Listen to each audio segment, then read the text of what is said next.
Here we go. Good evening, everyone, and welcome to this month's hearing of the Tuscaloosa Historic Preservation Commission. I'm Kathy Pagani. I am the chair of the commission. Today's date is November 12th, 2025, and the time is 5:00 p.m. I would like to invite my fellow commission members to introduce themselves to you, please, beginning on my right. Wayne Yarbrough. Sonny Deason. Carl Elabash. Cooper Shattuck. Thank you. And joining us from city staff this evening, we have Mr. Chad Hobbs, the Senior Associate City Attorney, Mr. Zach Pons, the Director of Planning, Ms. Cynthia DeSantiago, Planner, and Mr. Liam O'Leary, also Planner. I'd like to begin by going over the purpose of the Historic Preservation Commission and the procedures tonight before we hear our cases presented. The general purpose of the Historic Preservation Commission is that we serve to preserve and protect the buildings, sites, and structures of historic significance and interest in Tuscaloosa's historic neighborhoods. We are governed by Chapter 20, Article 2 of the Code of Tuscaloosa, which includes design guidelines that are posted on the city's website. Our decisions are based on these design guidelines, and we do not consider use or occupancy. We do consider such factors as architectural style, appropriateness of materials, and how the structure relates to other structures in the immediate neighborhood in determining the appropriateness of the application. An approval of an application requires 5 affirmative votes. If the certificate is approved, please be aware that there will be a final inspection by city staff of the approved applications to ensure compliance with what was approved by the commission this evening. This is a public hearing. It is televised live on local cable, streamed online through Facebook, and is being recorded to be posted on the city's website. We ask proper decorum, civility, and respect for others at all times. Prior to this meeting, notice was sent to adjacent property owners, and the public has been notified of the applications presented tonight. This hearing is a chance for the applicant to present his or her case, for the public to make their views known about the project, and for the commission members to gather relevant facts about the application before making its decision. City staff will begin by introducing the application. The applicant will then have a chance to make any further comments. The commission members will then have an opportunity to ask the applicant questions about the case. I will then open the floor to public comment. At the close of public comment, the commission will then discuss the matter and vote on the application. A notarized designation agent form should have been provided to city staff for any representatives of an application that are not the property owner or immediate family member of the property owner prior to tonight's hearing. Immediate family members, and we define that as a spouse, a parent, or a child, do not have to provide such written authorization when speaking on behalf of another immediate family member. We ask that you please leave the signs in your yard. City staff will be out in the next couple of days to pick them up. Now, the commission members have had a chance to review tonight's agenda items. Do any of the members have a conflict of interest as defined by Section 6 of the commission bylaws with any of these items? Hearing none. Oh. And Don't have my glasses on. that's right. 5925, Carrie Fitz. All right. And let the record show that Ms. Stone has just joined the hearing. Thank you for that. I would like to ask staff if proper notification has been provided for each of the agenda items. Yes, it has. Thank you very much. And we are able now to move on to our first case.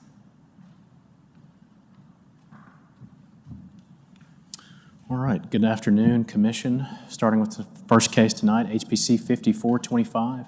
John Thetford petitions for a certificate of appropriateness for a material change to the cornice on the primary structure on the property located at 1306 23rd Avenue in the Jemison Historic District, Council District 4. Here we have an aerial view of the property, along with where it's situated in its historic district. Here we have a view of that property from the street, the adjacent property to the west, to the east.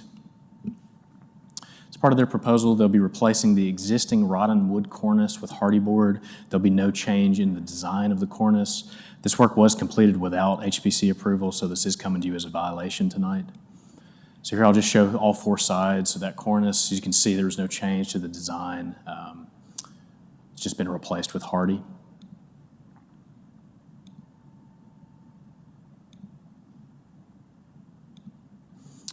As you can see, is hardy board. Here's our applicable design guidelines for rehabilitation and alteration, repairing original features, replacing old features. There was no public comments submitted for this case. Do you have any questions for staff? We have none. Thank you very much. Thank you. Let me invite the applicant to step forward, please. And if you could state your name and address for the record. John Thetford, 1429 23rd Avenue. Well, welcome to the hearing, Mr. Thank you. Thetford. Is there anything you'd like to tell us about the application? No, ma'am. We've owned the building for quite some time. Had no idea it was in the historic district. And I sent my guys over. There were squirrels getting in the cornice, and we just replaced it with hardy board. Thank goodness that's an approved material. And then I realized from a phone call from Lim that that's not acceptable. So I guess I'm here to ask for just some help from y'all. All right. Are there any questions for Mr. Thetford? It appears we have no questions for you right now. That's So great. you may have a seat. Okay. Thank you. As there was no public comment submitted, is there anyone here to speak in support of or opposition to this application? Excuse me. All right. Hearing none, I will close the floor to public comment and open the floor to discussion by commission members. This project meets the design guidelines in appearance and materials.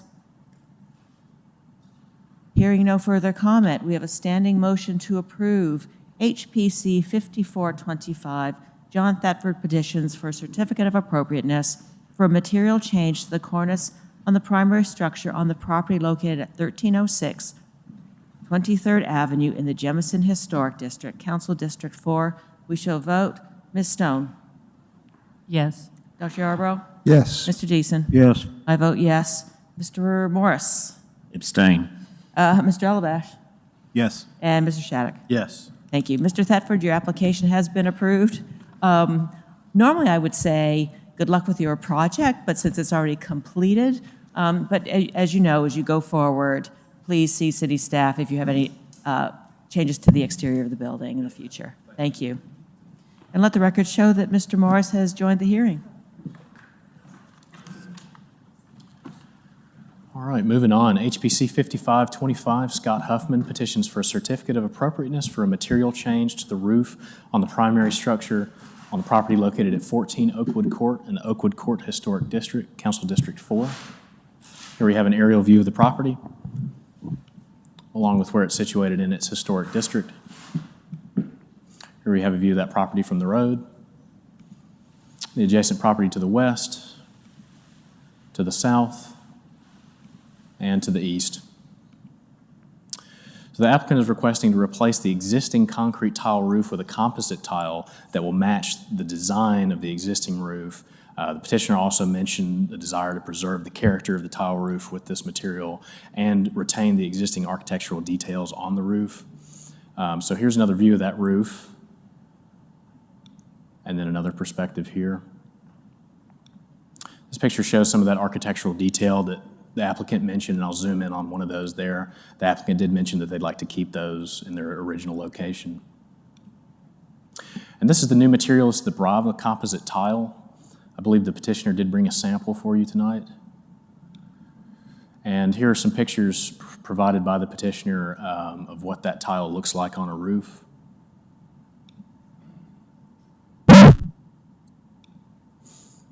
And you can see that it's going to be those Brava composite tiles. So here's our applicable design guidelines for roofs and their materials. We did not receive any public comment. Do you have any questions for staff? We have none at this time. Thank you very Thank you. much.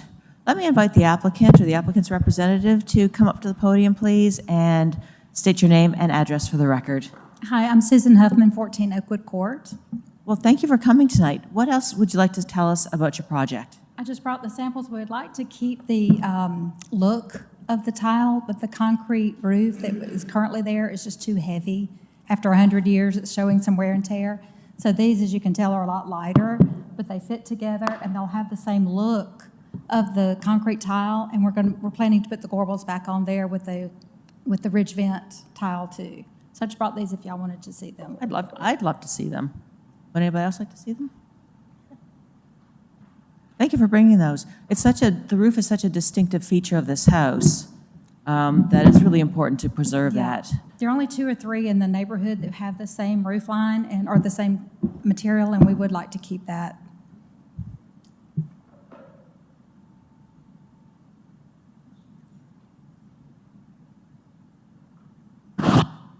And I have the brochure also if you'd like to see. Sure.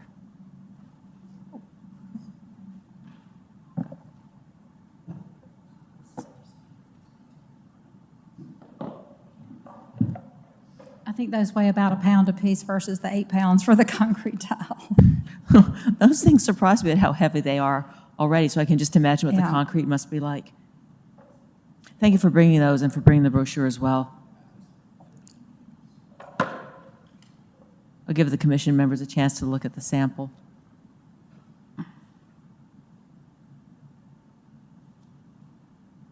Do any of the commission members have any questions for Ms. Huffman? It appears we have no questions, but thank you for preserving also the ridge tiles and that little corbel up there as well. Well, that was one question we did ask is, could those be put on this product? And they said that it could. That's great.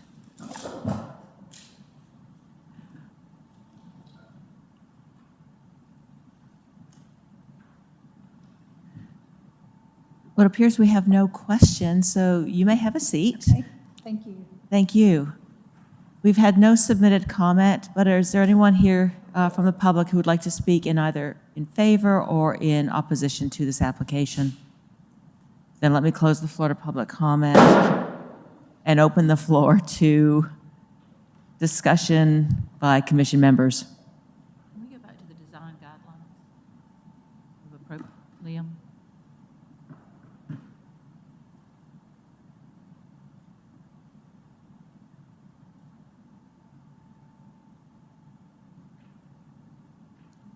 Are these covered under the design guidelines? Jordan, are you familiar with this? I have not specified this product. It's primarily a residential. Yeah. But to, I would say that it is not specifically covered under appropriate or inappropriate. And that's where I'm coming from, is not my opinion on the roof, but that we're being presented with a material that's not in either column. So what does that mean going forward if something is not specified yay or nay? I think it's similar to windows in that there's some discretion that would be bestowed upon the commission. I would go so far as to say that that the original material is probably not technically here. I would think that tile would be considered like a Spanish tile, like a clay tile, as opposed to this concrete that was there. And if we want to get into whether that tile would be clay or concrete, then those are technically tiles. I will defer to the architect and the roofer. What would be the difference? I mean, other than the material, how it's made or what it's made of, what would be the difference in that and a metal tile that simulates the clay tile?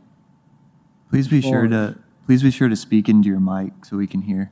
What would be the difference in this tile? It's a different material. I'm not familiar with it. But metal tile has been approved that simulates clay tile. And this is another form of that. So I'm just curious as to what it's made from, and I'm not familiar with it.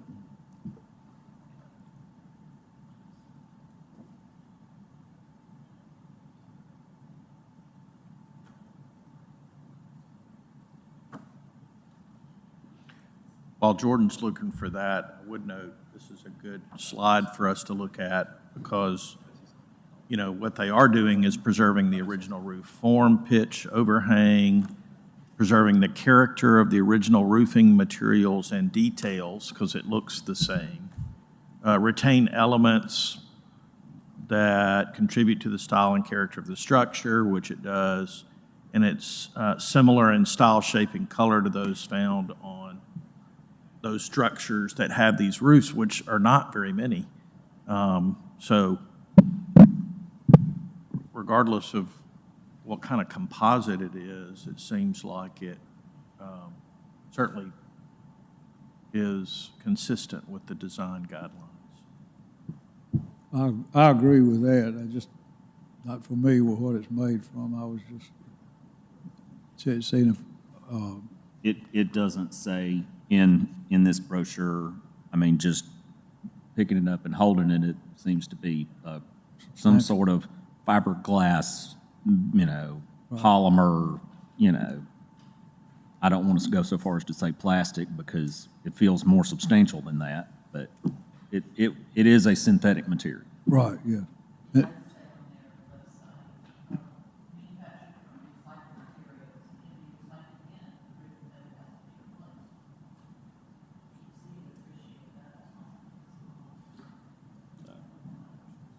Does it say what kind of warranty is on it? 50-year.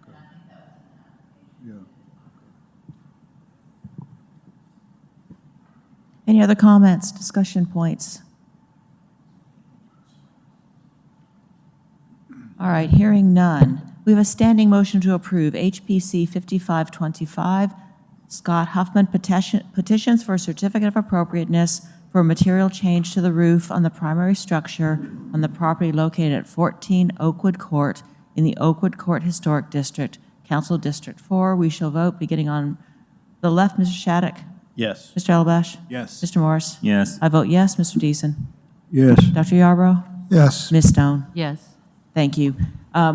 Ms. Huffman, your application has been approved this evening. Do know that if there are any changes, please see city staff before you proceed. Good luck with the project.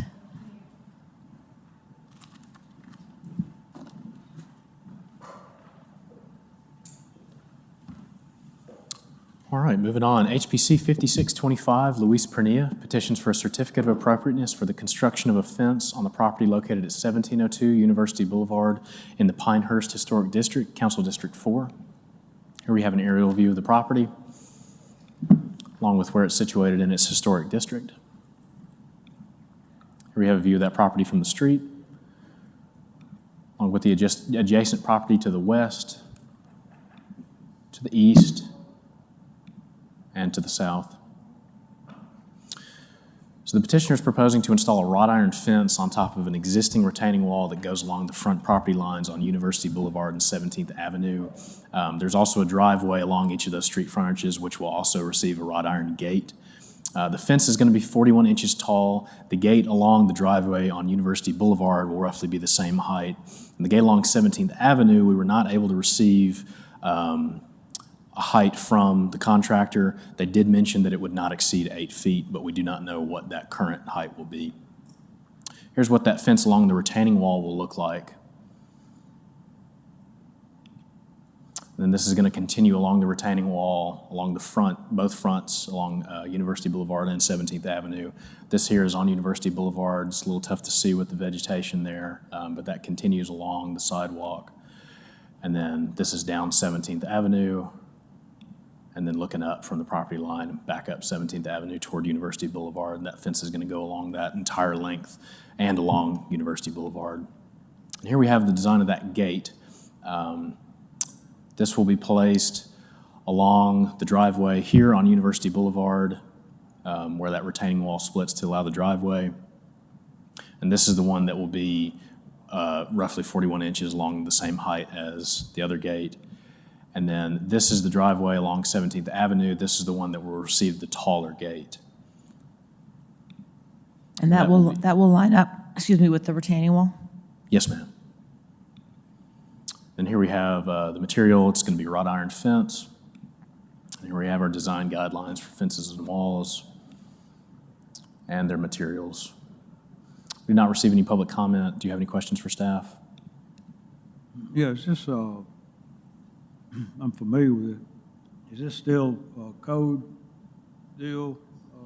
This meets the zoning ordinance, so No, this is no, just here for you to approve the design. If the fence, if the stone fence were built today, would it not be required to have this fence on top of it? Mr. Pons? Yeah, I believe that it might be required. I'm not 100% sure, but from building code, I think that that would be a requirement today. If the wall is taller than 30 inches, then it would be required. And I haven't gone and laid a tape to it, but it's pretty close. Yeah, it is. So how high is the wall, and then how high is the gate? I mean, is the fence, when you add the wall, what's the total? Yeah, so the gate varies between, I think, around 20 inches to about 55 inches. The applicant wasn't able to give us an exact height of what it would be at the end, but it's going to be a consistent 41 inches along the retaining wall, so it'll vary a little bit, but it'll be within that 22 inches to 55-inch height for the retaining wall. So total retaining wall plus the gate? Yeah, I think and I'd the need a fence? calculator for that one. Huh? I think I might need a calculator to give you that one. How high is yours? How high is your along We can do a 17? maximum and minimum there, between 20 Talking inches to the and mic. 55 inches. My question was to Sonny, how high is your fence above your retaining wall? It's even with the top of the fence, the gate is. Give me just 1 second, Commissioner. And then also on their petition, it looked like they were taking a fence across the steps. No. If you look at their drawing. We can bring the petitioner up and ask those questions. Yeah, we'll ask the petitioner to confirm that. Are there any other questions for city staff? Thank you, Mr. O'Leary. Thank you. Let me invite the applicant or the applicant's representative to come forward. And if you could state your name and your address, please. Yes, I'm Janelle Pernia, and it's 1702 University Boulevard. Well, thank you for coming tonight. So there have been a few questions already asked about the fence. I don't know if you heard them. It has to Did do not. with the, overall height? Well, Ms. Stone, what were your? Yeah, the overall height of the fence when you add it to the retaining wall, and then the overall height of the gate on 17th, only because we stopped a higher fence and gate on 17th a few years ago, because it was just being consistent with how high these fences and gates are. We don't look like a compound. I do not have the specs. I do know that the fencing is going to be appearing just like the one at the University Club, and then there's a house two doors down on 17th Avenue. The same person building our fence on top of the wall is going to be fabricating that as he goes along. I don't know what the overall height's going to be. The wall itself has multiple levels because of the way it was built. It has columns that are higher than the wall itself. Right. But I do know that his plan is to make the top of the fence even all the way around the property, so that if you put a level on top of it, it's going to be the same as it goes down 17th and University Boulevard. And then the gates themselves will be fabricated last. The gate that's going to be in the main driveway that's on 17th Avenue, where there's a privacy fence behind it. Right. That's the one that he Can was we, talking can we about. see that view? There we go. So there's a privacy gate right there. That's the one that we can drive into now. The wrought iron gate's going to be further down where the columns are at the base of the driveway before the sidewalk begins. Right. And So- that's the one he's talking about, would be no more than 8 feet in total height when he fabricates it. Okay, so that gate going across the driveway, you're looking at about 8 feet. Yes. Okay. That's what he said. It would be no higher than 8 feet tall there. And of course, you've got to account for the driveway, because it slopes upward as you go up the driveway toward the gate. I think that's why he's going to make it a little taller there. But the rest of the gates are supposed to be the same height as the fencing as you go down 17th and then across Sure. the front of the 'Cause property. I think the question Ms. Stone was asking is, makes absolute sense to have, excuse me, the top of that fence you're proposing to be level, and that there's some variations under here with the retaining wall. We're just wondering, do you have a number, approximate number for I that don't, overall but height? if you give me a number, I can make sure he stays within that parameter. If it's only supposed to be a certain height, because the wall itself varies. There are places on the wall, if you walk up to it, the wall's here. Right. And then there's other places where it's here, so there's a variation in the height of the wall itself because of the way it was constructed. But his plan is to make everything horizontal in the Yes, and that'll the look finished really- product. So if you give me a Yes. measurement, it can be no higher than, X from point A to point B, then he can fabricate it to stay within those parameters. Well, I would think that the top of this gate is more than likely going to be even with the fence on the left side. And so therefore, the gate itself may be taller than the rest of the gates because it's going all the way to the concrete. It's not sitting on top of the wall. Exactly. It's going to be, the one. That that is, it is what it is. And it's going to be, it would be level all the way across, I think. Well, I didn't get that impression from the application that the gate across the driveway was going to maintain the same height as the fence on the retaining wall. It sounded to me, and correct me if I'm wrong, that the gate that was going to go across the driveway was going to be a different height. So you would have, I think that particular portion of it may be taller just because of the way it's sitting. It goes up. So if you built a very, very short gate, then it wouldn't. I mean, this right here is the fabrication of the gate itself, and so that's why he put that height on there. But this is, like I said, this is all going to be done in his shop as he's going along. right. So, So it looks like the height here is, almost 42 inches. Right? You look at the middle of the gate, so it's not close to 8 feet. right. So that's, Well, but what I'm saying is that this is going to be down on the concrete. It's not going to be up there like the other Right. gates, the other gates are going to be. This is down to the concrete, so it's naturally going to be higher if the fence over here and the wall is a total of 60 inches, then it's going to be 60 inches there. The whole gate is, I would think. well, the drawing shows 42 inches. That's the issue here, that we've got numbers here, because I understand what you're saying, and I think I understand what you're saying. And there are a few little things that don't seem to kind of add up, and we just want to make sure we're clear when we approve the gate, because it's a beautiful design, and there's something like it in the neighborhood. There's not a problem with that. We just want to be clear on, we don't want to leave it open as to the height. We want to know approximately what that total height's going to be, that nice level line that you were proposing. And then I just want to know, this gate, across the driveway on University Boulevard, is it going to be the same height Yes. as the, okay, The gate on University Boulevard will be the same height? Right, will be Right. the same height as the wall. When he Yep. constructs that, it will be level. Perfect. It's the one on 17th Avenue, the main Okay. entrance. Let's that talk will about be- that one for a Which second. might have a variation to it. Yeah, let's take a look can we take a look at the property there, and we can just get that cleared up?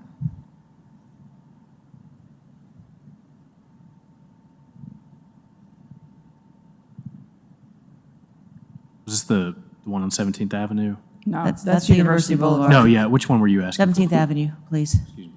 That's all right. Here.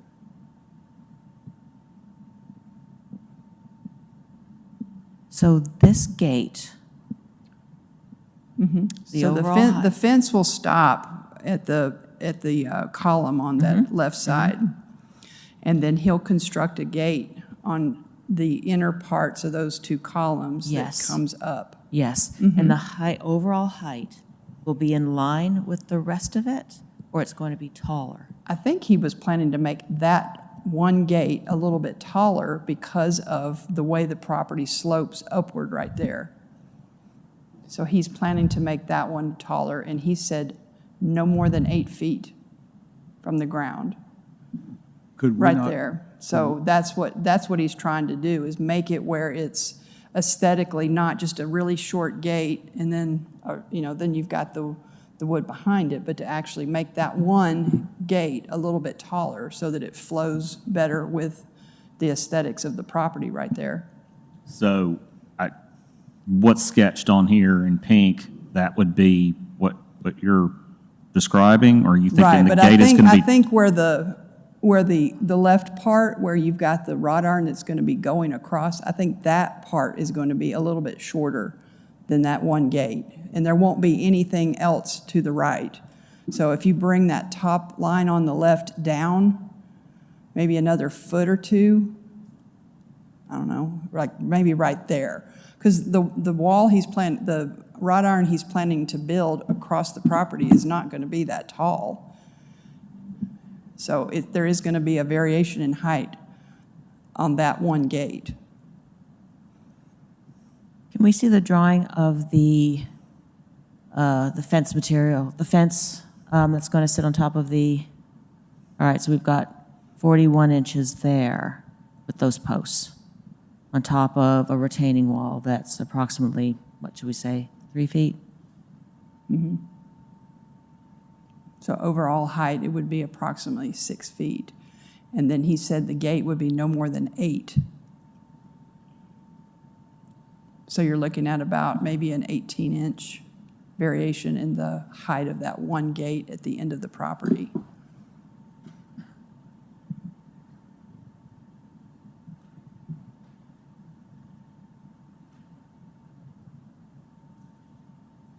Could we put a stipulation on it that it remains the same height where it goes across that drive?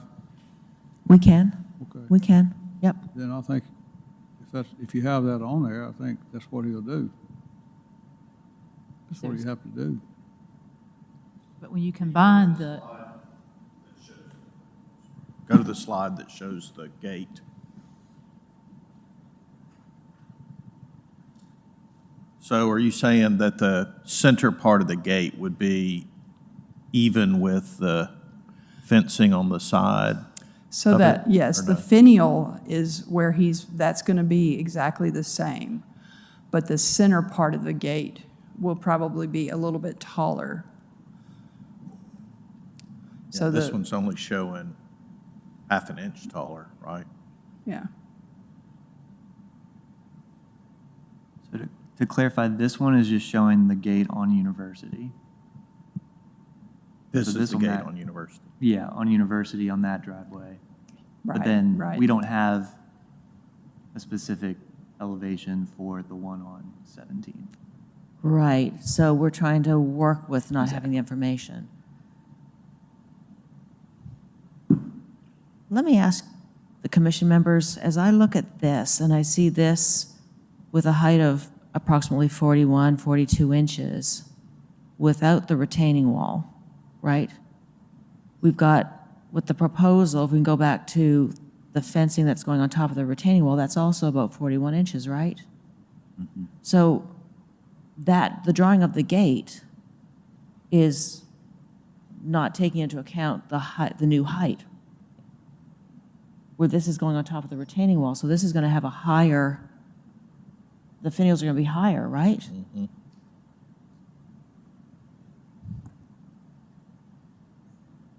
And it's going to change, that'll change the proportions if they can't just stretch it. I'm having trouble sort of understanding the application because there's so many aspects of it that just aren't Well, I here. think what he did was he used these drawings from the property that's 2 houses down.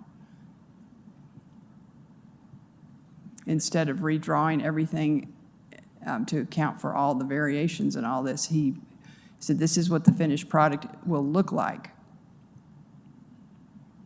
But I don't think on that property it goes across the driveway, does it?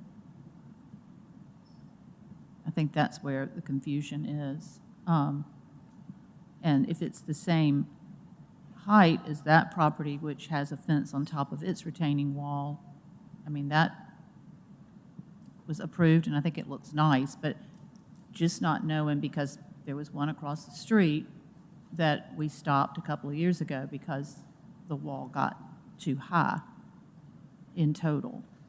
And I think that's my question. And if you go back to the gate, and we don't have a picture of the 17th Avenue gate, correct? Zach? There's no drawing of the 17th? No, just these the drawings are the only ones that were submitted by the, Okay, by so the, not having one on the 17th just kind of leaves us not knowing what's going for 17th Avenue's gate. And Zach, or Liam, could you go back to the one on University, the gate? Does it also need to have finials added to where those 4 square posts are that do not have finials?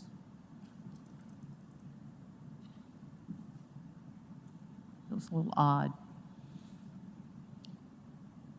I don't think that's the plan. I think the plan is to leave them just like they are. Plain.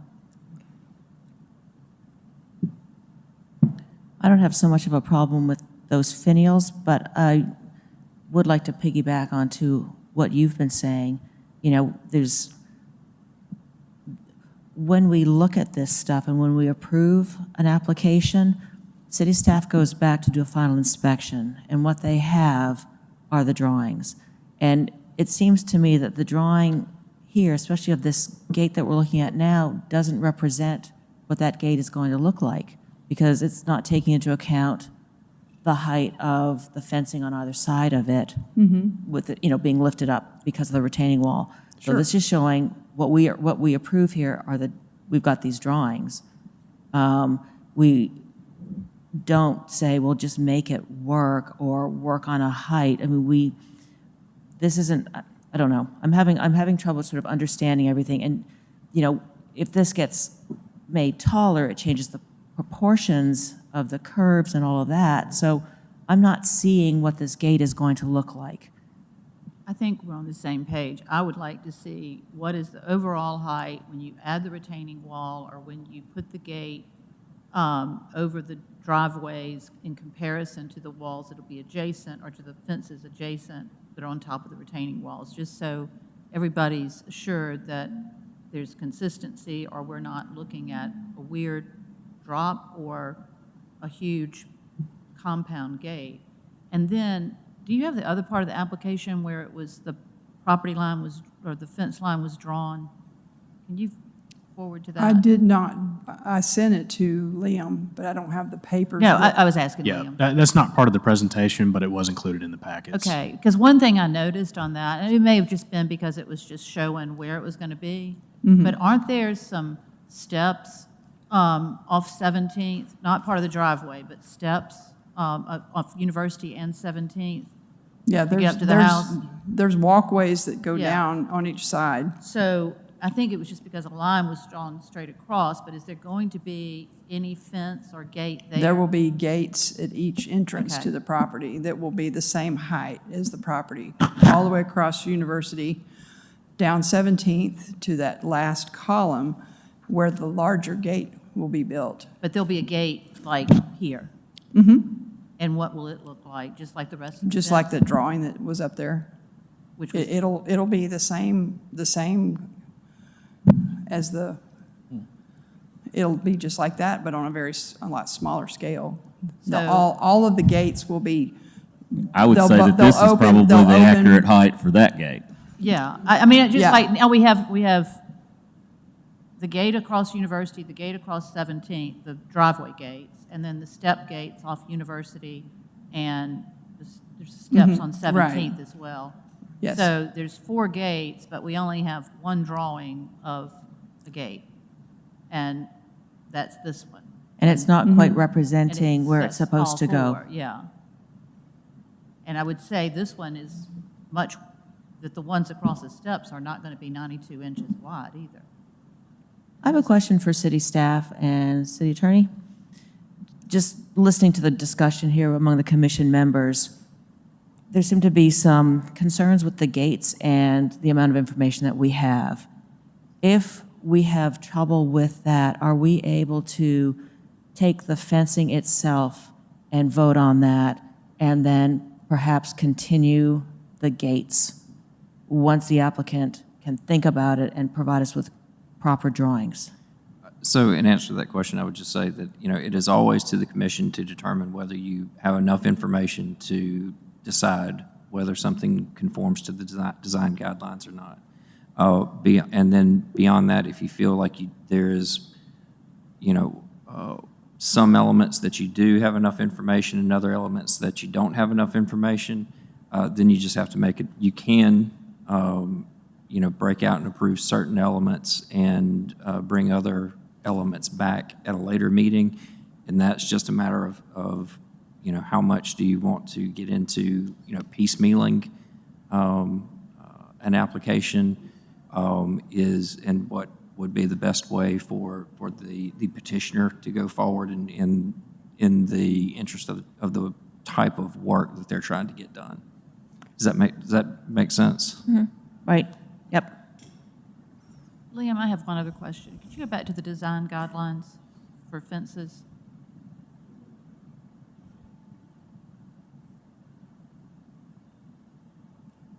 So do not exceed the average height of fences and walls of comparable type and location found around adjacent properties, generally not to exceed 6 feet. And is that 6 feet including the retaining wall? Is that 6 feet from the sidewalk or 6 feet plus the retaining wall? So I think I guess the intent of it is the character of the other fences in the area. So if you feel like the retaining wall with the fence on top of it is more in character, or if Have you feel you like, walked down University Boulevard next to the University Club? Yes. Okay, there's a retaining wall there that's higher than my head, and it has a fence on top of it on University Boulevard. So it's probably 10 feet tall. So are you looking at 10 feet?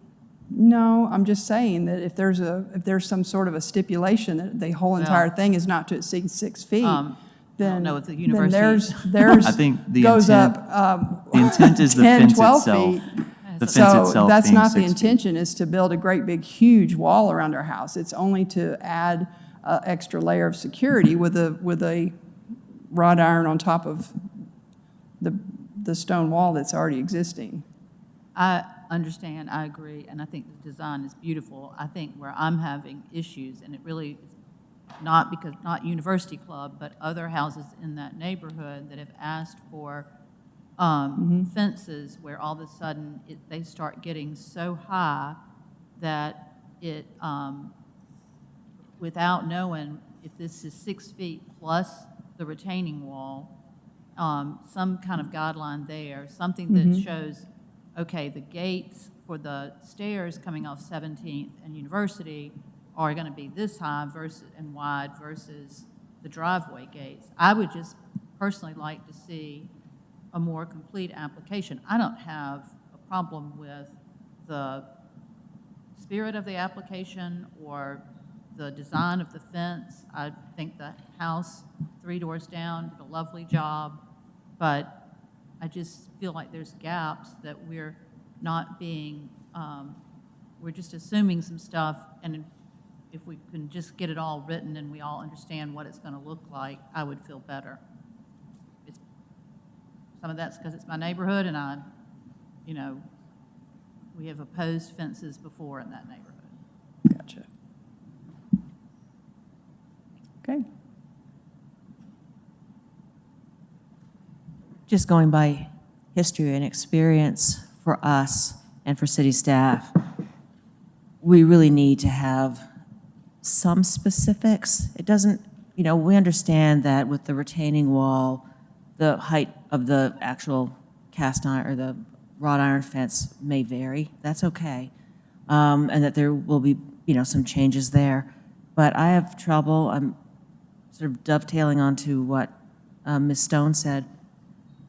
I haven't seen, I'm looking at, we've got the driveway gate, but the height isn't right for that one.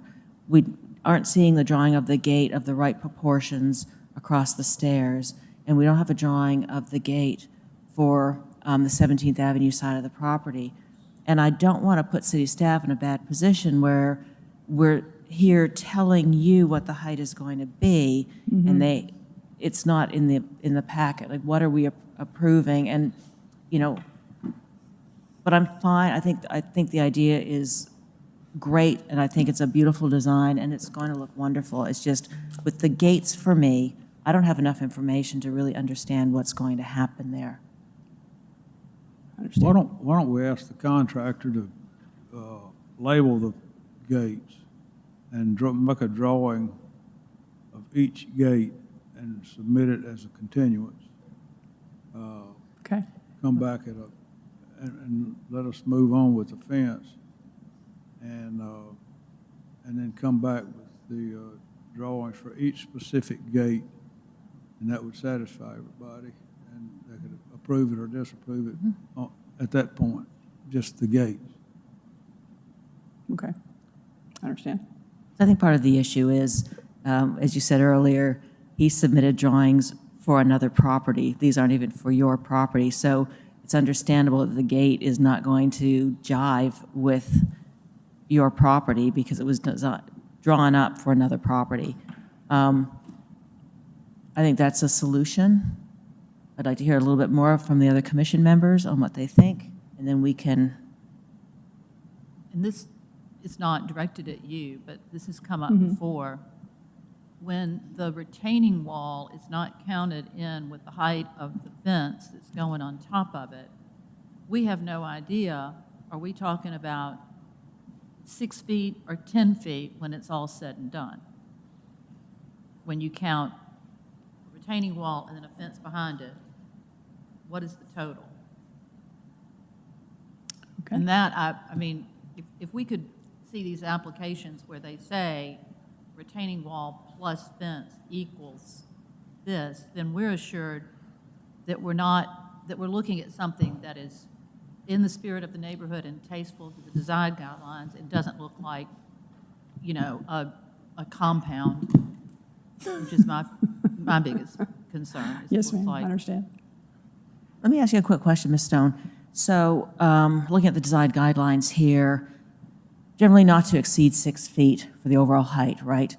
So I got the impression from the applicant that the overall height would be around 6 feet. We were kind of guessing the retaining wall and then what would be on top, with those numbers that we have, it's around 6 feet overall. Can that work with this application? I'm stuck with the gates because we don't see the drawings, we don't have the dimensions, we don't have the proper height. It's all very sort of nebulous. But how do you feel about that? Is that enough information? If retaining wall plus fence is around 6 feet, I don't have a problem. If retaining wall plus fence becomes 12 feet, I do have a problem. Right, right. I think that can be clarified in a motion. Okay. In fact, I don't think there's anything magic about the 41 inches. I mean, such that if we're within a couple of inches of that, you could make the clarification that it needs to be 6 feet, and that would not change the character in such a way that it would be material to my decision related to that fence. It's not like it's going to double the height of the fence relative to what we're seeing here. All right. Do we have any more questions for the applicant at this time? Ms. Prunier, you can have a seat for now. Something may come up, we may bring you back. But we're going to sort of check in with public comment now, and then we'll continue our discussion. Okay, Right? sure. Thank you so much. Okay, thank you. We've had no public comments submitted. Is there anyone here to speak in support of or opposition to this application? Then let me close the floor to public comment and open the floor up to discussion by commission members, and away we move forward on this one. I would be fine amending basically our standing motion to approve the fence as proposed with the understanding that it's going to be a consistent or level top, even though the wall changes height, and that the total height of the wall and the fence not exceed 6 feet. And then I have issues as well with the gate, because I think there's frankly a mistake on the drawing, because it doesn't make sense Right. the way it's drawn for 17th Avenue. Well, I mean, yes. yes, and as we know, it wasn't drawn for this particular property. Right. It was submitted for another property. Yes. And I think the drawing that's supposed to be University Boulevard has the mistake in it as well. So anyway. Oh, yes, yes. That's what I'm okay with, The fence, and that, not the gates. And then, Right, then they okay. can come back with a better explanation of the gates.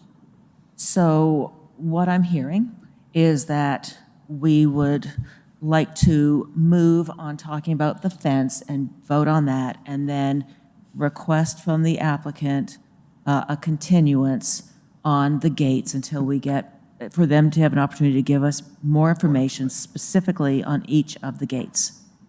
Correct drawings of all 4 gates, but I also agree with what Mr. Shattuck said about the stipulations, that combined with the retaining wall does not exceed 6 feet.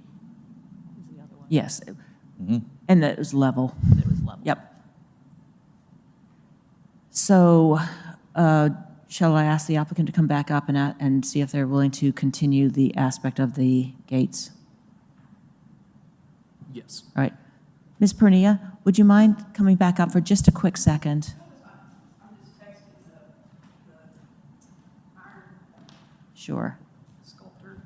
So here's how it's. Answer a couple of these questions. Sure. It's Like- complicated, right? You've got it's a complicated project, and it's going to be lovely, but there's just a lot of parts that we've got to, as a commission, we have to consider. So here's how it's looking right now, that the commission would like to consider tonight to vote on the fence part itself. Okay. And we would like to give you an opportunity to go back to your contractor to provide proper drawings to scale of the 4 gates that are going in there. Okay. And then come back to us with those. Okay. All right?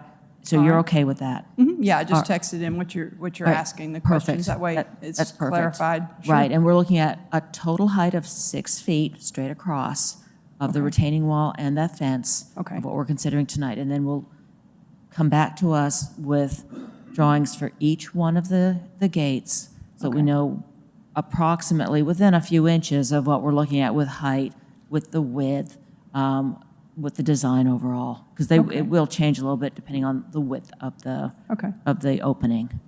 Sound good? Yes, ma'am. Thank you. All right. Okay. Motion and a second? All right, do I have a motion to do all that? I would like to say when the gates, the drawing for the gates also show how they are in relation to the fences beside them, so that we see the proportion. Right. I asked him to just basically draw, the whole thing in the front, and then take the 17th Avenue side and do the same thing. That sounds So great. That way, Thank you. it'll come out Yeah. where you can say, oh, okay, oh, okay. Yeah. Thank you. All right, you may have a seat. Okay, All right. thank you. So do I have a motion? So moved ahead. as qualified. With the 6-foot total height. What? Oh, you mean for the continuance? Yeah. Yes. Yes. So moved. Okay. Do I have a second? Second. Thank you very much. We shall vote. Mr. Shattuck? Yes. Mr. Alabash? Yes. Mr. Morris? Yes. I vote yes. Ms. Deason? Yes. Dr. Yarborough? Yes. Ms. Stone? Yes. All right, so we've got the continuance going on with the fences. Now let's take the matter of the fence itself in hand. All right, we have a standing motion to approve, and I've written down some of the language we'll use here. Luis Pernia petitions for a certificate of appropriateness for the construction of a fence on the property located at 1702 University Boulevard in the Pinehurst Historic District, Council District 4. This fence shall be no taller than 6 feet, including the retaining wall, and that height will be level across the property. All right. Well, no, we're talking about the fence. We're not talking about the gates. All right, so we shall vote, beginning on my right. Ms. Stone? Yes. Dr. Yarbrough? Yes. Mr. Deason? Yes. I vote yes. Mr. Morris? Yes. Mr. Alabash? Yes. And Mr. Shattuck? Yes. Great. So, Ms. Pernia, your fence has been approved not to exceed, and you'll get a letter from city staff about this, not to exceed 6 feet. It'll be level across the property. We look forward to seeing you again with a drawing of the 4 gates, showing their dimensions as well as how they connect visually with the fence as well. And thank you. And city staff can help you navigate the next steps on this. Did we cover it all? All right. Thank you very much.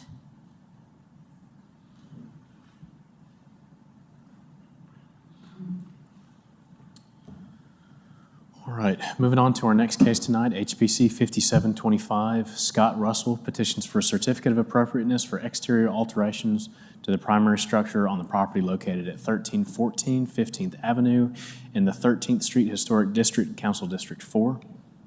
Here we have an aerial view of the property, along with where it's situated in its historic district. Here we have a view of that property from the street and the adjacent property to the south, and to the east, and to the west.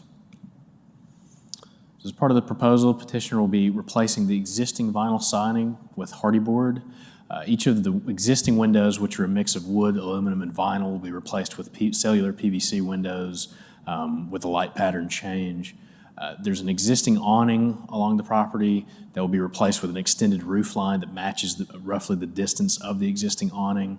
The new roof line will be shingled to match the existing shingles, and a roof will be replaced with like-for-like shingles in addition to a brick and hardy column constructed next to the front door. So I'll just show you some of the different elevations of that property. We've got the front and all 4 sides. And then here's a drawing showing what that looks like. We have it existing over on the left and the new over on the right.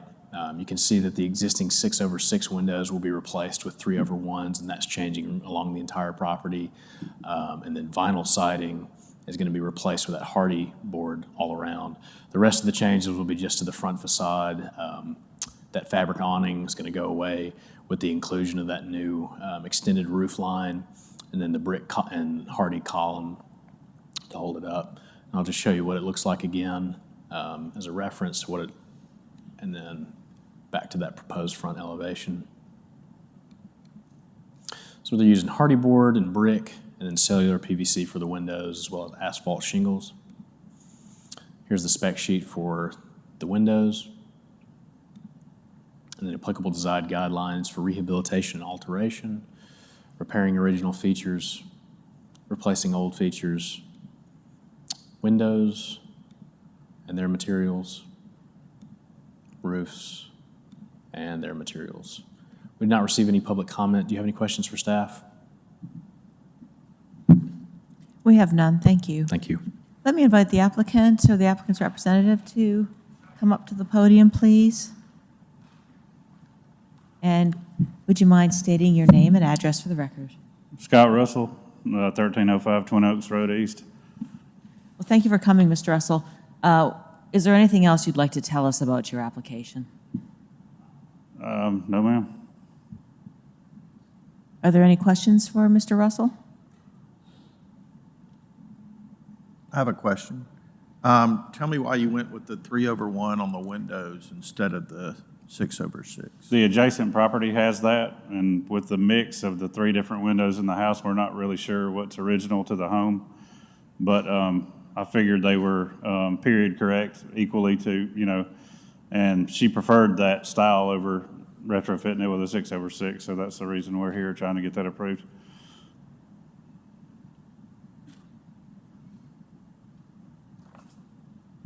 Any other questions for Mr. Russell? Well, thank you.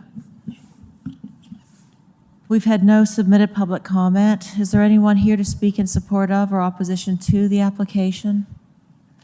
Then let me close the floor to public comment and open the floor to discussion by commission members. Liam, can we see pictures of that house again and the adjacent properties?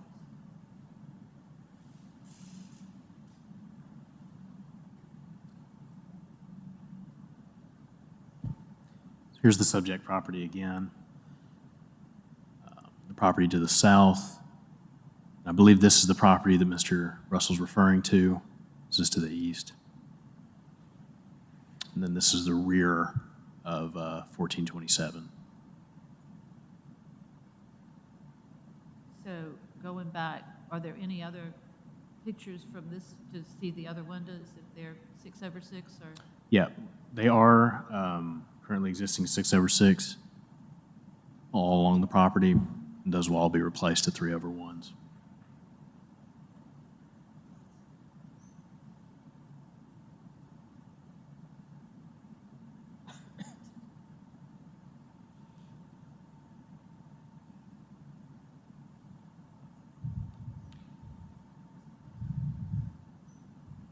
Are there any other points of discussion?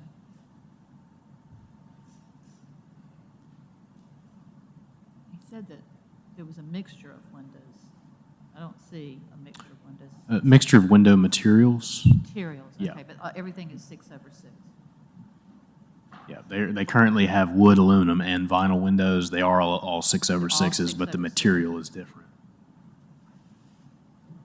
And then the house to the south is 6/6? That looks correct. Yes, it's just a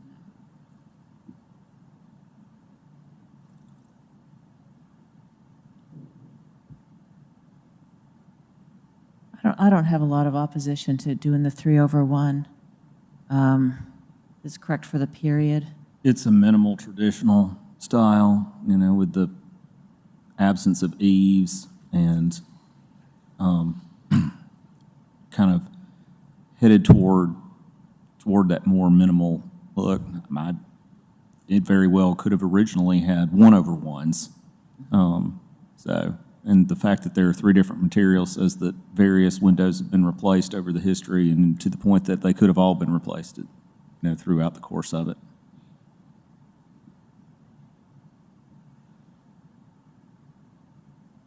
Hearing no further discussion, we have a standing motion to approve HPC 5725 Scott Russell petitions for certificate of appropriateness for the exterior alterations to the property structure on the property located at 1314 15th Avenue in the 13th Street Historic District, Council District 4.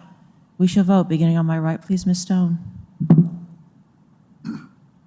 Yes. Dr. Yarbrough? Yes. Mr. Deason? Yes. I vote yes. Mr. Morris? Yes. Mr. Alabash? Yes. And Mr. Shattuck? Yes. Your application has been approved this evening. If anything changes, please see city staff. There will be a final inspection once the work is done. And good luck with the project.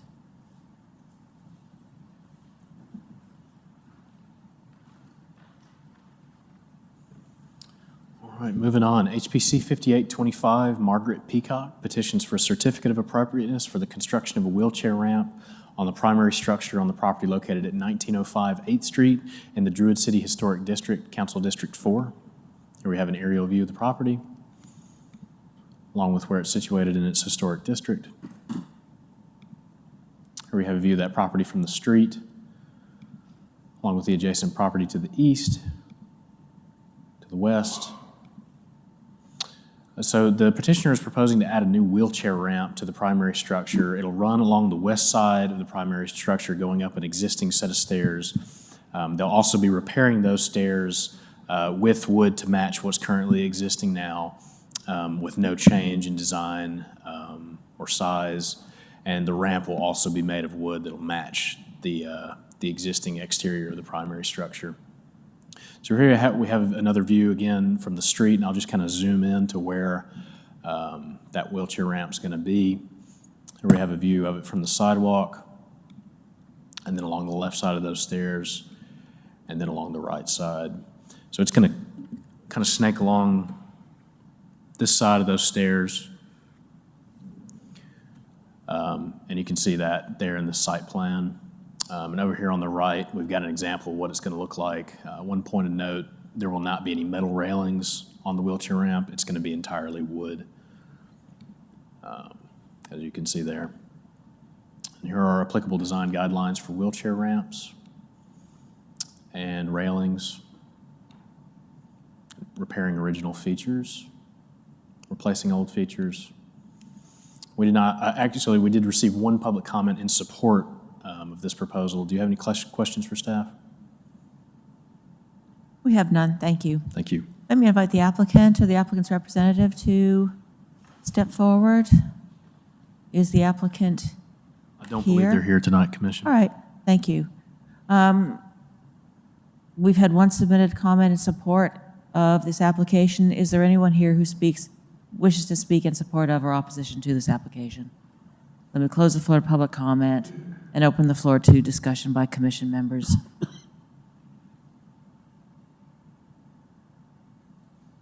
Hearing no discussion, we have a standing motion to approve HPC 5825 Margaret Peacock petitions for a certificate of appropriateness for the construction of a wheelchair ramp on the primary structure on the property located at 1905 8th Street in the Druid City Historic District, Council District 4. We shall vote. Mr. Shattuck? Yes. Mr. Elebash? Yes. Mr. Morris? Yes. I vote yes. Mr. Deason? Yes. Dr. Yarborough? Yes. And Ms. Stone? Yes. Thank you. City staff, would you please convey to Dr. Peacock that her application has been approved? There will be a final inspection. Should anything change from what was approved this evening, she needs to talk to you. We will. Thank you very much.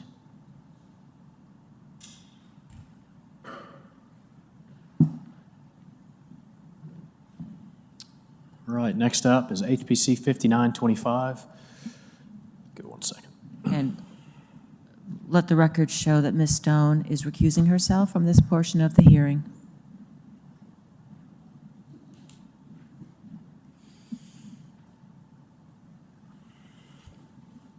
All right, HPC 5925, Carrie Fitz petitions for a certificate of appropriateness for the demolition of a carport and the removal of trees on the property located at 19 Pinehurst Drive in the Pinehurst Historic District, Council District 4. Here we have an aerial view of that property, along with where it's situated in its historic district. Here we have a view of the property from the street and the adjacent property to the east and to the north and to the south. So they're proposing to remove 4 pine trees and 1 pecan tree in the rear yard and also to demolish an existing garage. So here's a site plan showing where those trees are. I'm going to be coming back to this pretty often, so bear with me, Commission. But there's 5 trees in total.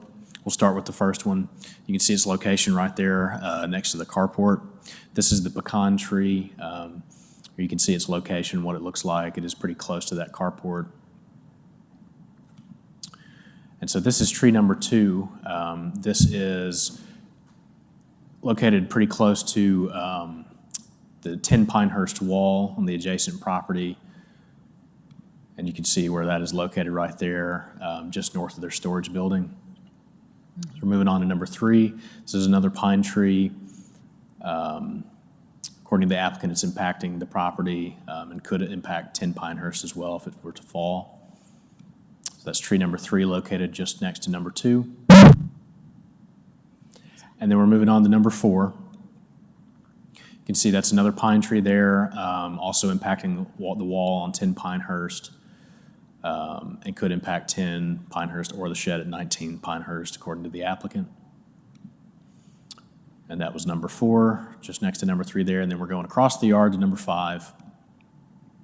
That's this pine tree here, just causing, is impacting 18 Pinehurst, as well as the wall in the backyard of 19 Pinehurst, the subject property. And it looks to be also showing signs of lightning damage, according to the petitioner. And that's number 5 across the street, or excuse me, across the yard there. And here's that existing carport. This is the one they're petitioning to demolish. I'll show you all three sides. And then here we have our applicable design guidelines for carports and landscaping. We did not receive any public comment. Do you have any questions for staff? We have none, thank you. Thank you. Let me invite the applicant or the applicant's representative to step forward, please. And what else can you tell us about your application? Name and address for the record, please. Carrie Fitz, 2111 14th Street. The house was built by my husband's grandfather. My husband grew up in this house, and the carport is not original to the property. I don't know when it was constructed, and I have no idea how old the trees are. I'm sure they've been there forever. They're huge. And when we bought the property, several of the neighbors expressed concern and hoping that we were going to take those trees down because they're not good for our property or several of the houses around it, 3 of the houses around that house. Do the commission members have any questions for Ms. Fitz? Well, thank you very much. Thanks. We've received no submitted public comment. Is there anyone here to speak in support of or opposition to the application? Thank you. And state your name and address for the record, please. Ooh, that shocked me. I'm Kelly Fitz. I live at 19 Audubon Place. And we're helping Carrie and Lewis with some designs for the future renovation of this house, which would include coming back to you and asking for permission to put in a separate brick structured carport, something that's going to be much more appropriate to this carport than this carport. And then the siding of that new carport that they want to do would impact this pecan tree. And so I know that you can't necessarily consider that at this time, but the idea is that that pecan tree in particular would need to come out when and if the new carport is approved. And they wanted to just try to get some of these things done beforehand. We're planning on coming next month with the presentation for the house. Thank you. Is there anyone else to speak in support of our opposition to the application? Let me close the floor to public comment and open the floor to discussion by commission members. As far as the trees are concerned, we've had generally, when it comes to pine trees that are in locations like this, knowing that species and the potential to affect property, that we've generally had no issue with that. Pecan trees probably also fall somewhat into that category, but if you look at the photograph of the carport, you can see that a very large section of it has been cut that was growing away from the house, so that gives me further concern. So I would agree with the potential hazard to the structure, and I also agree with the fact that the carport is obviously not original to the structure and not in keeping. My personal opinion is I love trees, but I had 8 on my house, on a house that I had when a tornado came through. That's just about the size of these pine trees, and they're not fun, and it's very expensive to repair the damage. So if you have a high wind blow through with some of these pine trees, they're going to hit something. So I agree.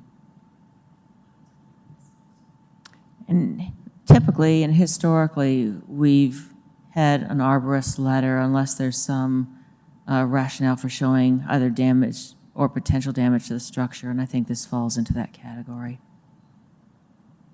Any other comments? All right, we have a standing motion to approve HPC 5925, Carrie Fitz petitions for a certificate of appropriateness for the demolition of a carport and the removal of trees on the property located at 19 Pinehurst Drive in the Pinehurst Historic District, Council District 4. We shall vote. Dr. Yarbrough? Yes. Mr. Deason? Yes. I vote yes. Mr. Morris? Yes. Mr. Alabash? Yes. And Mr. Shattuck? Yes. Thank you. Ms. Fitz, your application has been approved this evening. Should anything change, please see city staff before you proceed, and there will be a final inspection. Good luck with your project.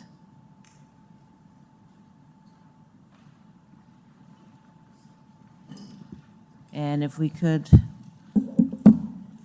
let Ms. Stone return to the hearing?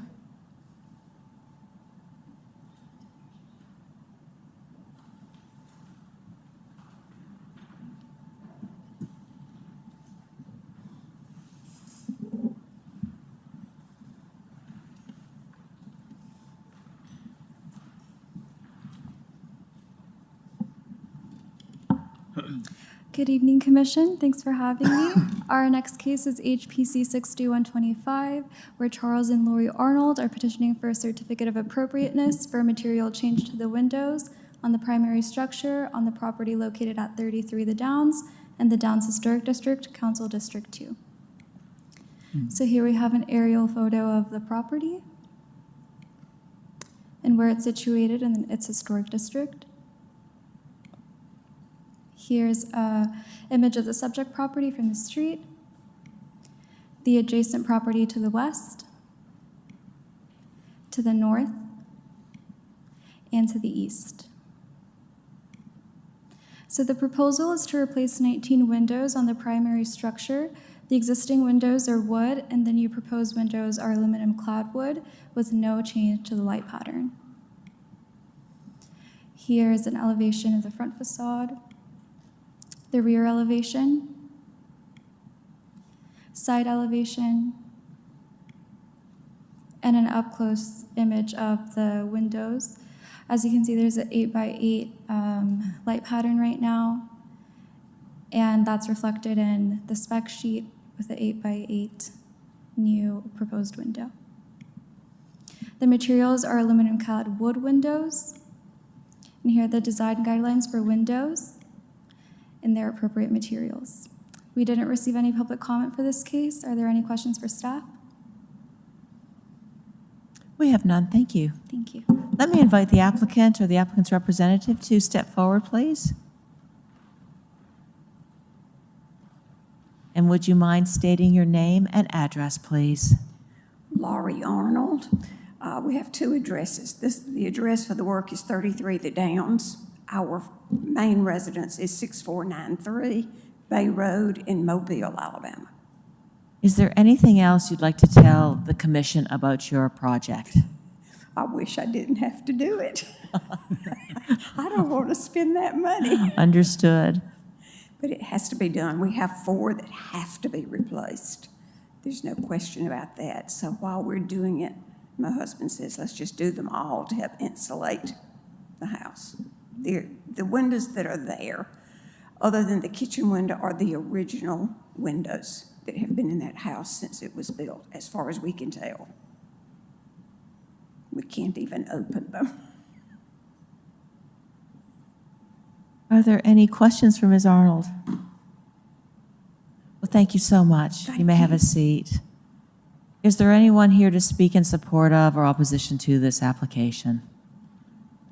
Let me close the floor to public comment, open the floor to discussion by commission members. Fairly straightforward, appropriate materials. Hearing no discussion, we have a standing motion to approve HPC 6125, Charles and Lori Arnold, petition for a certificate of appropriateness for a material change to the windows on the primary structure on the property located at 33 The Downs in the Downs Historic District, Council District 2. We shall vote. Ms. Stone? Yes. Dr. Yarborough? Yes. Mr. Deason? Yes. I vote yes. Mr. Morris? Yes. Mr. Alabash? Yes. And Mr. Shattuck? Yes. Ms. Arnold, your application has been approved this evening. Good luck with the project. There will be a final inspection, and should anything change from what you presented tonight, please see city staff before you move forward. Thank you very much.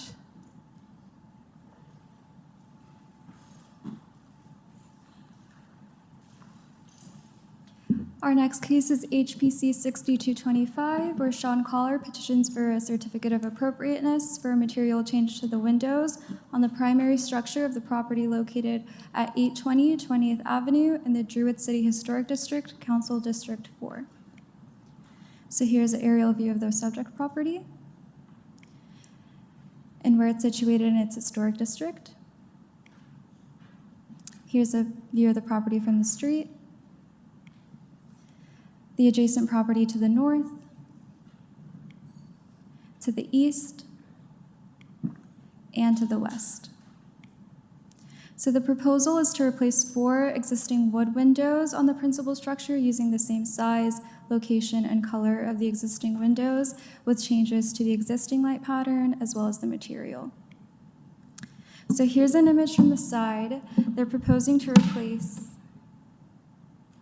these 2 windows here. They have an existing 6/6 light pattern with these new windows as a 1/1. These are images from the rear elevation where they're proposing to change these top windows with a half moon window on top too to these single pane windows. Here are the spec sheets for the windows of the side elevation and the rear elevation.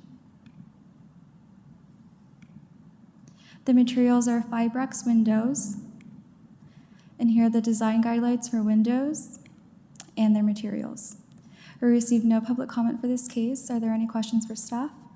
Could we go back to the image that shows the half-moon window, please?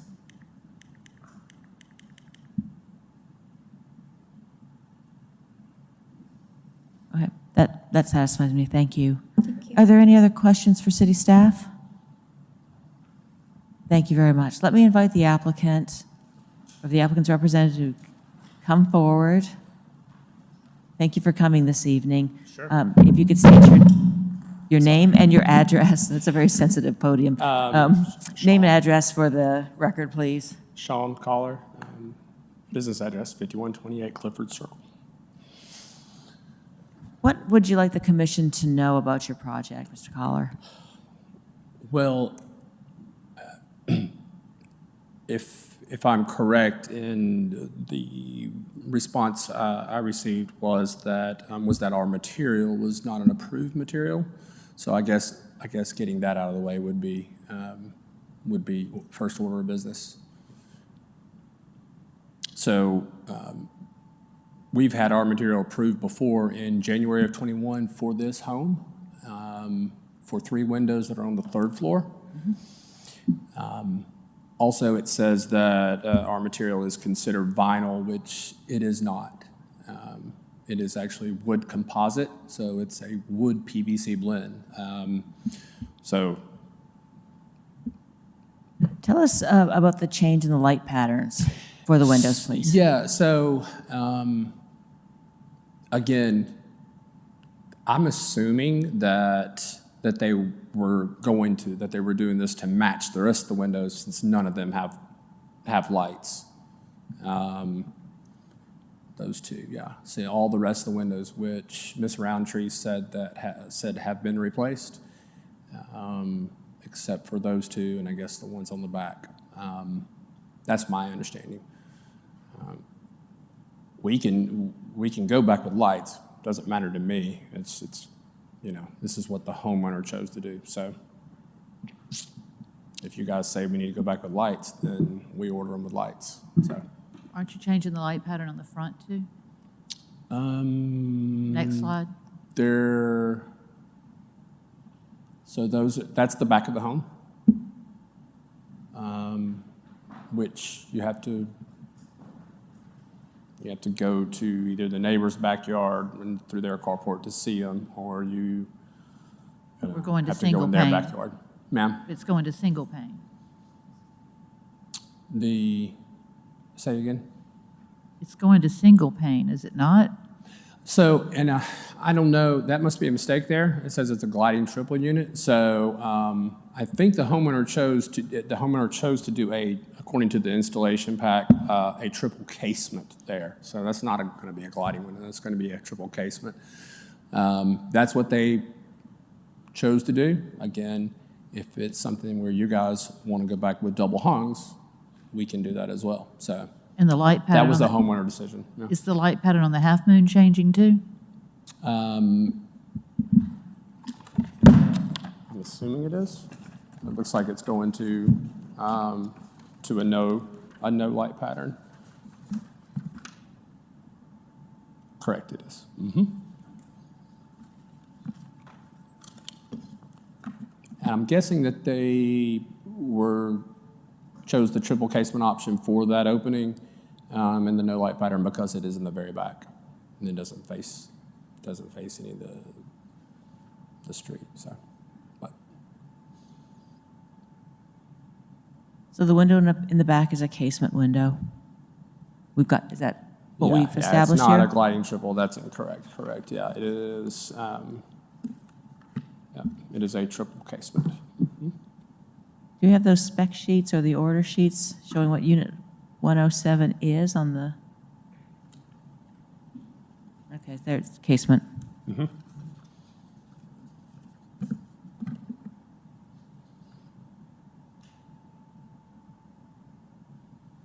The application said 4 windows, same size, location, and color as existing. Is it 4 or is it more than 4? So it is 4, the 2 double hungs, the circle top, the half moon, and the triple casement. It's 3. But it's 1 unit since it's manufactured all together. So.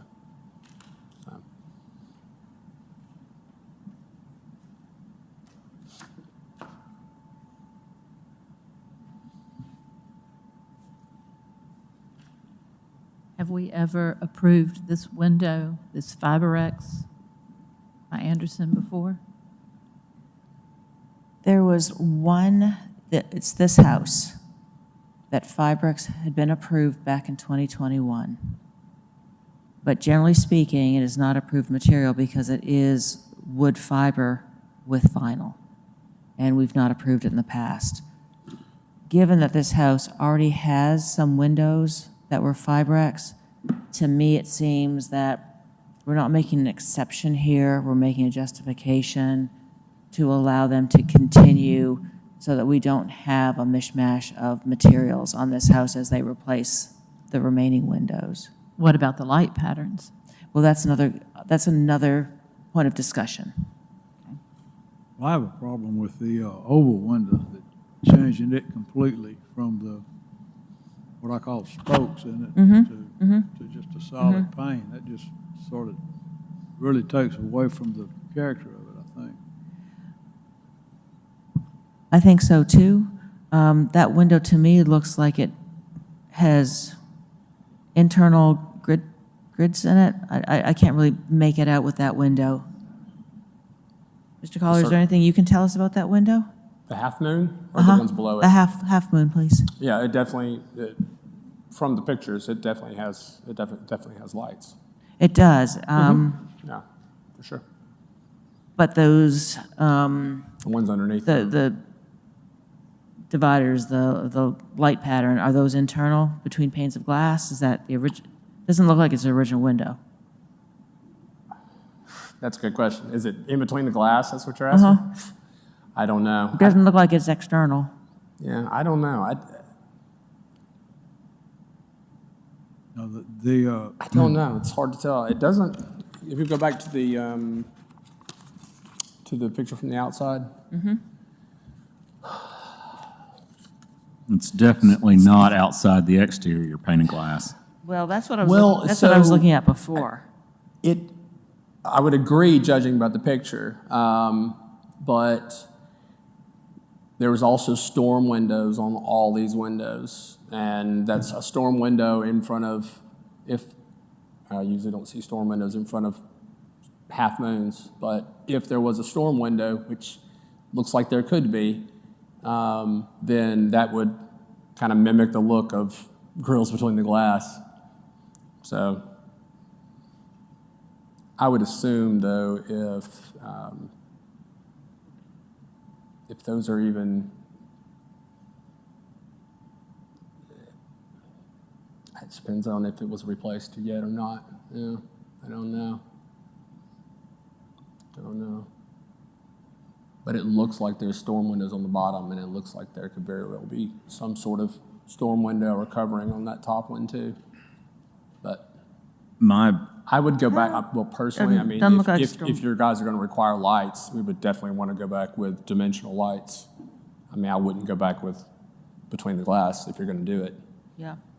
for sure. So, Regarding the light pattern, I think that maintaining it here, it makes sense. The 6/6s feel out of place on the south face of the home, where all of the other windows are 1/1s.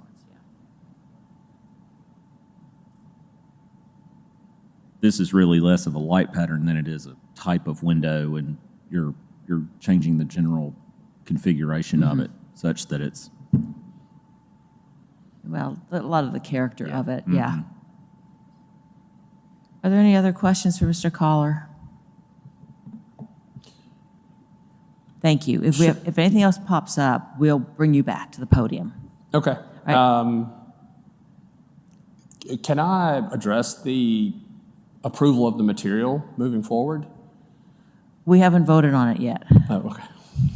Okay. But generally speaking, Fibrex is not an approved material, right? This case is a little different, right? So it's giving it special consideration, but in general, Fibrex windows are not approved, and we have voted them down in several applications recently. Okay. Okay. If that was what, I'm just anticipating that was what your question was about moving, when you said about something about moving forward. Yep, thank you. Is there anyone here to speak in support of or opposition to this application? Let me close the floor to public comment and open the floor to discussion by commission members. I mean, it's been well stated related to the material, and I already voiced my comments related to the configuration and light patterns. What is your comment about the material? I think that this is definitely a case where, because it was previously approved on this structure, that in order to maintain consistency, then an exception would be made in this case, in my mind. Do we need to put into the vote that this is an exception so that nobody comes up with Fibrex in the future? I think that it has been thoroughly read into the record so far. I don't think we need to add that to this. It's been read into the record, but it's also set in the precedence that we're voting on a material that's not approved. But we're not setting a precedent. We're making a justification for this one case. Okay, but If it had been a precedent, then we would have allowed Fibrex in some previous applications that came after this one. so we're saying that we're going to approve an unapproved material on the basis that the unapproved material is already in that Correct. house. Correct. It's sort of in the. I understand. yeah. I'm just saying that It's- nobody else can come back later and Right. say, oh, you put Fibrex into this house or any other, I'm just saying Fibrex, Correct. any other Yeah. unapproved material into a house and say, well, you allowed an unapproved material here. Right, because that's correct. It's not the cleanest situation, or not what we typically like to see, but this is the situation we have at hand. And, we look at every property individually, and this is the case we have in front of us. I would like to discuss that half-moon window, though. Mr. Deason brought up some interesting point, and Mr. Morris sort of commented on that as well, about part of the character of that window is to have the external muntins, light pattern, right, grids. And so I would suggest, I would like to ask that half-moon window maintain the light pattern, but those are external as well as between the panes, grids. Is there any other comment on this? I agree with you. I have some of those windows on my house, and I know what they look like, and I wouldn't change them for anything. Thank you. So, standing motion to approve HPC 6225, Sean Collar, petitions for a certificate of appropriateness for a material change to the windows on the primary structure on the property located at 820 20th Avenue in the Druid City Historic District, Council District 4, with a stipulation that the Half Moon Light maintain its light pattern with external internal muntins, and that it is noted that the material for these windows is in the standing motion to approve only because existing windows are of that same material. So it's for consistency across the structure, not any broad approval of the material. And the three windows in that location be double hung. And the 3 windows in that location be double hung. All right. We shall vote. Yes. Shattuck. Mr. Albash? Yes. Mr. Morris? Yes. I vote yes. Mr. Deason? Yes. Dr. Yarbrough? Yes. And Ms. Stone? Yes. Thank you. Mr. Collar, the application, you heard what was approved. City staff will send you the specifics of what we have approved tonight. So the windows may be replaced. The Half Moon window needs to have the external internal muntins and the double hung triple windows. Thank you. And should anything change, please see city staff before you proceed because there will be final inspection. Thank you. All right, Commission, moving on to our final case tonight, HPC 6325, Starship Parton, petitions for a certificate of appropriateness for the demolition of an accessory structure and the construction of an accessory structure on the property located at 1003 Queen City Avenue in the Druid City Historic District, Council District 4. Pardon me. Here we have an aerial view of the property, along with where it's situated in its historic district. Or if you have a view of the property, and the adjacent property to the east, to the south. The petitioner is proposing to demolish an existing accessory structure in the rear yard and build a new accessory structure, which will be a 2-story garage with design and materials that are match which was approved for the principal structure. That structure will be roughly 35 by 25, first level being 875 square feet with 795 square feet on the second story. You can see those materials there. A lot of those were approved with the principal structure. Vinyl clad wood windows, wood for the cornice detail, new light fixtures, painted lapboard siding, wooden lapboard siding, doors, composite garage doors, and a brick veneer. So here's that accessory structure that exists today. And here's some drawings of the proposed accessory structure. As you can see, it'll have a very similar design to that of the principal structure, with windows to match. The siding will match. They'll be using the same composite slate shingles on the roof, as well as aluminum-clad doors and composite garage doors. And here's a site plan. You can see that there in the bottom right, roughly 10 feet from the property lines. And just to be clear, Commission, this parking that's shown on this does not currently exist and is not being considered tonight. The materials, they're using the composite slate shingles that you saw in the principal structure, same vinyl-clad wood windows, wood for the cornice, painted lapboard siding, that'll be wood as well, painted aluminum-clad doors, composite garage doors, and a brick veneer. Here's our applicable design guidelines for detached garages, roofs, and their materials, windows and their materials, and then exterior lighting. We did not receive any public comment. You have any questions for staff? We do not, thank you. Thank you. Oh, you do? Go ahead. Or maybe it's for the other person, I don't know. But we had this one come up with windows before. Mm-hmm. And do we have what the window was that was approved? It was the Yeah, Anderson 400, was it not? I'm not sure what the model was, but they were vinyl clad wood. As I And I recall, can it was let- the 400, Anderson Yeah. 400s. And I'll let the It applicant would be confirm great that. if the materials, instead of just saying it's going to be the same, if we knew what they are. Okay, I'll let the applicant confirm that. Any more questions? Thank you. Thank you. Let me invite the applicant's representative to step forward, please. And if you could state your name and address for the record, please, sir. Oh, lovely. I do too. This is wonderful. So I've never been here before, but thank you for what you do. Well, I'm welcome. Bob Burns. I'm an architect in Birmingham, Alabama, Oh, well, welcome. and I've been doing historic restorations for 40 years. Very nice. Well, what else can you tell us about the application? Well, the design of the garage is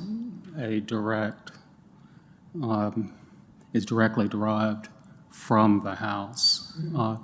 The strongest element on the house is the horizontal cornice around the porches. Of course, there's a cornice up high as well. And so on the garage, we're using the same horizontal. The idea of the garage is we want to make it look like it was built when the house was built. And so we put the cornice, a matching cornice at the same height as the cornice above the porches. And we're also putting a brick base on it because the house is sitting on like a 2-foot brick base. We also wanted to, correspond to that element. There are 2 public-facing sides to this structure. One, on the west elevation, it's facing towards Queen City. And so that face of the garage is similar in scale to that back corner of the house. Everything lines up, and things are about that size. And then with the cornice at the same height. And then we needed a gable, so we used the same gable design that's on 3 places on the house, including on the facade directly to the left when you're looking at this part. Then you come around to and I think that will create a space there between the house and the street where things are kind of speaking to each other. And I wanted to try to achieve the same thing on the north elevation, which was facing Paul Bryant. You don't have a picture of it here, but the most prominent element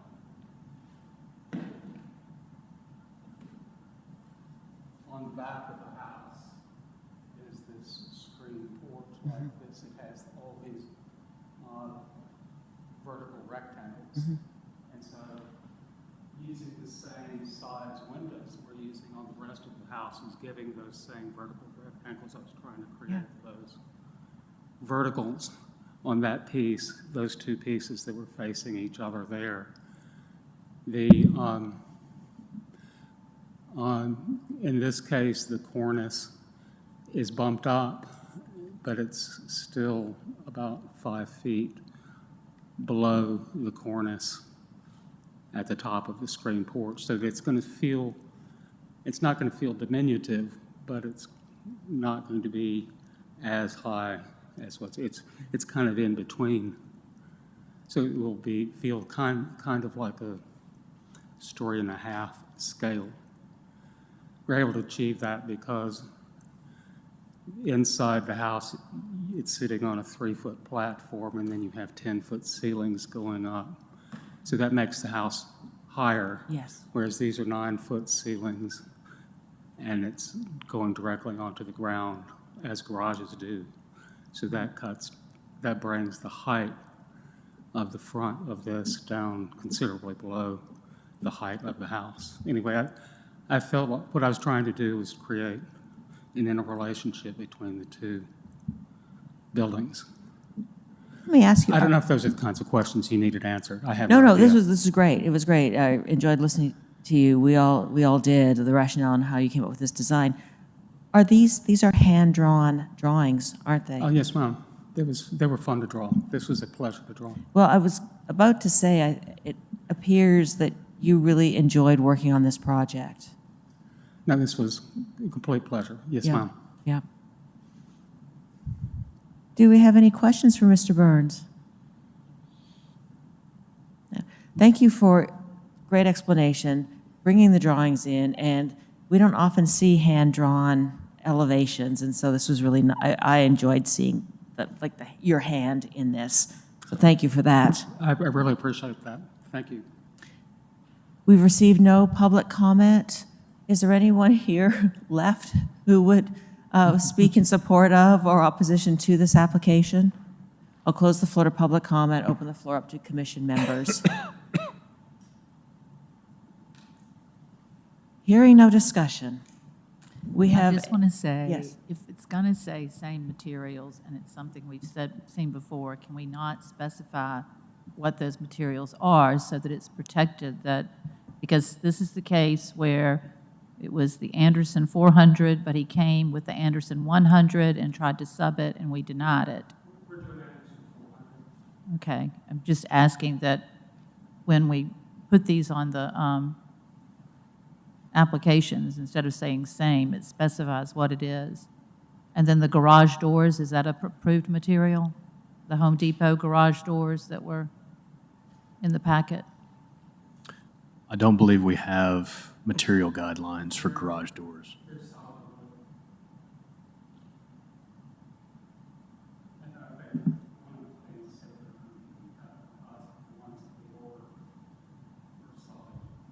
All right.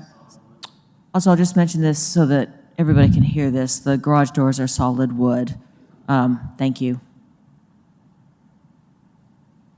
Standing motion to approve HPC 6325 Starship Parton petitions for certificate of appropriateness for the demolition of an accessory structure and the construction of an accessory structure on the property located at 1003 Queen City Avenue in the Druid City Historic District, Council District 4. This structure will have the same Anderson 400 windows as the main structure, and the garage door will be made of solid wood.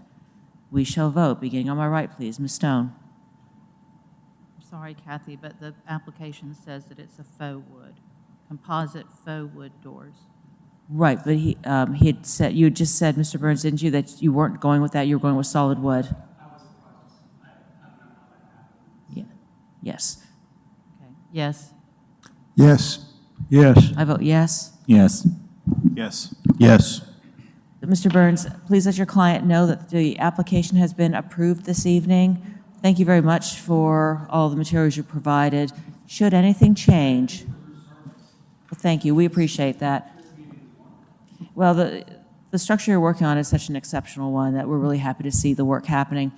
Should anything change, though, let's say there's a change in the garage doors again, let city staff know before you move forward, because they just need to work with you on that. There will be a final inspection of what is approved this evening. Good luck with the project, and thank you for coming tonight. All right, moving on to other business. We've had 15 historic expedited review approvals since the last HPC meeting, and we are tonight voting on the 2026 HPC calendar. Is that a standing motion to approve the calendar? All right, we have a standing motion to approve the 2026 meeting dates and deadlines calendar for the Tuscaloosa Historic Preservation Commission. We shall vote, beginning on my left, please. Mr. Shattuck. Yes. Mr. Alabash. Yes. Mr. Morris. Yes. I vote yes. Mr. Deason. Yes. Dr. Yarbrough. Yes. Ms. Stone. Yes. City staff, I would like to just let you know that your dates for next year's hearings have been approved by the commission. If there are any changes, please talk to us before you move forward, and good luck with your project. Thanks, Commissioner.